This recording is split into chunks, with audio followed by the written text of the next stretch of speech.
খালি চোখে আপনি যা দেখেন সব কিন্তু মানুষ না, এগুলো জনসংখ্যা। এই পৃথিবীতে গরুর পেট থেকে যেটা বেরোয় এটা গরু হয়ে যায়, ছাগলের পেট থেকে বেরোলেই ছাগল হয়ে যায়, মুরগির পেট থেকে বেরোলেই মুরগি হয়ে যায়, কিন্তু মানুষের পেট থেকে বেরোলেই ওটা মানুষ হয়ে যায় না, ওটা মানুষ করতে হয়। So when you choose your life partner, you don't choose your life partner only. At the same time, you are choosing the mother of your upcoming sons and daughters.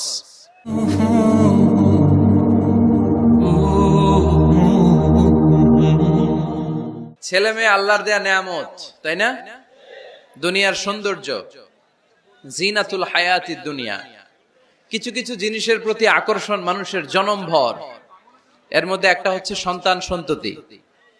আল্লাহ সূরাত আলে ইমরানের 14 নম্বর আয়াতে বলেছেন, যুইগিনা লিন-নাসি হুব্বুশ শাহাওয়াতি মিনান নিসা ওয়াল বানিন ওয়াল কানাতিরিল মুকানতারাতি মিনাজ যাহাবি ওয়াল ফিদ্দাহ ওয়াল খাইলিল মুসাওয়ামাতি ওয়াল আনআমি ওয়াল হারস যালিকা মাতাউল হায়াতিদ দুনিয়া ওয়াল্লাহু ইনদাহু হুসনুল মাআব। নারী, গাড়ি, বাড়ি, স্থাবর অস্থাবর সম্পত্তি, সন্তান সন্ততি, এগুলো প্রাপ্তির আকাঙ্ক্ষা, এগুলোর প্রতি আকর্ষণ মানুষের জনমভর। আমরা সবাই এগুলো চাই, ঠিক কিনা?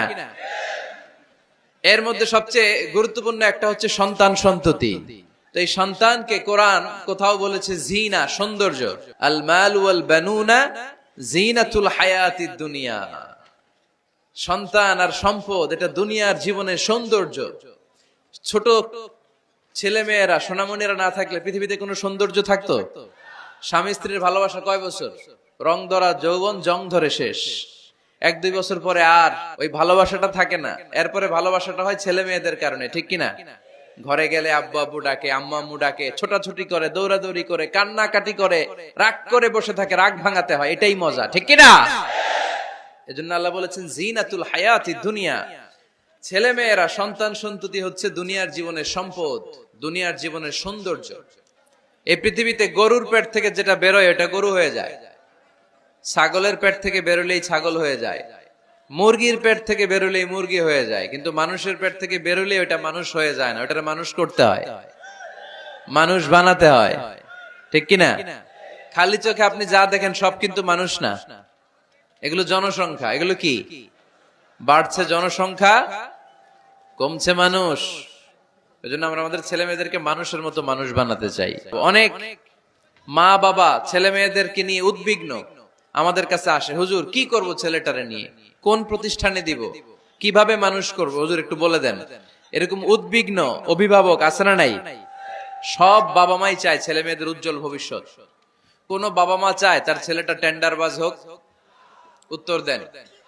কোন বাবা চায় তার ছেলেটা চাঁদাবাজ হোক, তার ছেলেটা ধর্ষক হোক, এসিড নিক্ষেপকারী হোক? না, চায় না। সব বাবা মাই চায় তাদের ছেলে মেয়ে মানুষের মতো মানুষ হোক। ভালো ছেলে মেয়ে পাওয়ার প্রথম পদ্ধতি হচ্ছে, বাবার দায়িত্ব হচ্ছে ছেলে মেয়েদের জন্য ভালো মায়ের ব্যবস্থা করবে। কারণ মা হচ্ছে production house, kind of factory. Factory যদি ভালো হয়, ওটা থেকে যে প্রোডাক্ট বেরোবে ওইটাও ভালো হবে, ঠিক কিনা? বাপ ভালো তার বেটা ভালো তাই, মা ভালো তার ঝি, গাই ভালো তার দুধ ভালো রে, দুধ ভালো তার ঘি, তাই না? বাবা ভালো তো ছেলে ভালো, মা ভালো তো মেয়ে ভালো, গাই ভালো তো দুধ ভালো, দুধ ভালো তো ঘি ভালো। তো এই জন্য আমি প্রায় বলি, আমার মায়েদের, আমাদের বোনদের পেটটা এটা খনি, তেলের খনি, গ্যাসের খনি, স্বর্ণের খনি, পেট্রোলিয়ামের খনির চাইতো দামি খনি। কারণ এই পেটগুলোই ধারণ করেছে পৃথিবীর বড় বড় অলিদেরকে। এই নারীদের পেটগুলোই ধারণ করেছে নবীদেরকে। নাকি নবীরা হুট করে আকাশ থেকে পড়ছেন? নারীদের পেট থেকে আসছে, ঠিক কিনা? এটা যেমন সত্য, আবার পৃথিবীর সব টেন্ডারবাজ, চাঁদাবাজ গুলো এসেছে নারীদের পেট থেকে। So the decision is years. আমার প্রিয় লক্ষ্মীপুরের ভাইরা, সিদ্ধান্ত আপনাদের।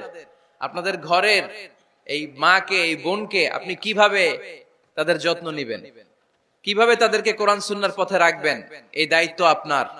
এজন্য প্রত্যেকটা বাবার দায়িত্ব। তোমরা ইয়াং যারা, আমার কলেজের টুকরা যুবক ছেলেরা, এখনো যারা বিয়ে করো নাই, তোমার অনাগত ভবিষ্যৎ প্রজন্ম তোমার বউয়ের পেট দিয়ে আসবে। So when you choose your life partner, you don't choose your life partner only. At At the same time, you are choosing the mother of your upcoming sons and daughters. আপনি যখন বিয়ের জন্য মেয়ে খোঁজেন, আপনি শুধু মেয়েই খোঁজেন না, পাশাপাশি আপনার অনাগত যে ছেলে মেয়েগুলো দুনিয়ায় আসবে তাদের মাও খুঁজতেছেন, ঠিক কিনা? সো মা যদি ভালো হয়, ফ্যামিলি ভালো। আমাকে একটা শিক্ষিত মা দাও, আমি একটা শিক্ষিত সমাজ উপহার দিব। এজন্য প্রথম দায়িত্ব হচ্ছে ছেলে মেয়েদের জন্য ভালো মায়ের ব্যবস্থা করা। ওমরে ফারুক রাদিয়াল্লাহু তাআলা আনহু যখন খলিফা, এক বাবা এসে বিচার দিল, খলিফাতুল মুমিনিন, আমিরুল মুমিনিন, আমার ছেলে আমার কথা শুনে না, বেয়াদবি করে। ওমরে ফারুক ডাকলেন, তুমি তোমার বাবার সাথে বেয়াদবি করো? এটা তো কবিরা গুনাহ, তুমি তো জাহান্নামে যাবে এরকম করলে। ছেলে বলে, হ্যাঁ আমিরুল মুমিনিন, সব দায়িত্ব কি আমাদের? বাবা মার দায়িত্ব নাই? ওমরে ফারুক বললেন, আছে। কি দায়িত্ব আছে? ওমরে ফারুক বললেন, বাবার 3টা দায়িত্ব। নাম্বার 1, আইয়ানতাকিয়া উম্মা, বাবা তার ছেলের জন্য ভালো মায়ের ব্যবস্থা করবে। সুবহানাল্লাহ পড়বেন না? আইয়ুহসিনা ইসমা, ভালো নাম রাখবে। আইয়ুআল্লিমাহুল কিতাব, কোরআন শিক্ষা দিবে। এবার ছেলে বলে, শোনেন, আমার আব্বাই 3টার একটাও করে নাই, 3টার একটাও করে নাই, আর বিচার দিতে আসছে আমার নামে। আমার মা হচ্ছে এক জাঞ্জি, নর্তকী নারী, এক অগ্নি উপাসকের কাছে ছিল, আদব আখলাক ভদ্রতা সভ্যতা কিচ্ছু জানে না। এ আমার মা আমার জীবনে কিছুই ভালো কিছু শিখায় নাই। নাম্বার 2, আমার নাম রাখছে সাম্মানি জুলা, ইয়ানি খানফাসা, আমার নাম রাখছে সামসিকা। নাম কি? এটা একটা নাম হইলো? ওয়ালাম ইউআল্লিমনি হারফাম মিন কিতাবিল্লাহ, আল্লাহর কিতাবের একটা অক্ষর আমারে শিখায় নাই। ওমরে ফারুক এবার রেগে গেলেন, বাবার ঘাড়ে ধরলেন, তুই বেটা বিচার দিতে আসছিস ছেলেরে নিয়ে, এখন তোর বিচার হবে আগে। 1 নাম্বার দায়িত্ব, ছেলে মেয়েদের জন্য ভালো মায়ের ব্যবস্থা করতে হবে। মা ভালো তো সন্তান ভালো। Be a part of our vision. Do listen and share the khair. Be with our official social media handle for latest updates.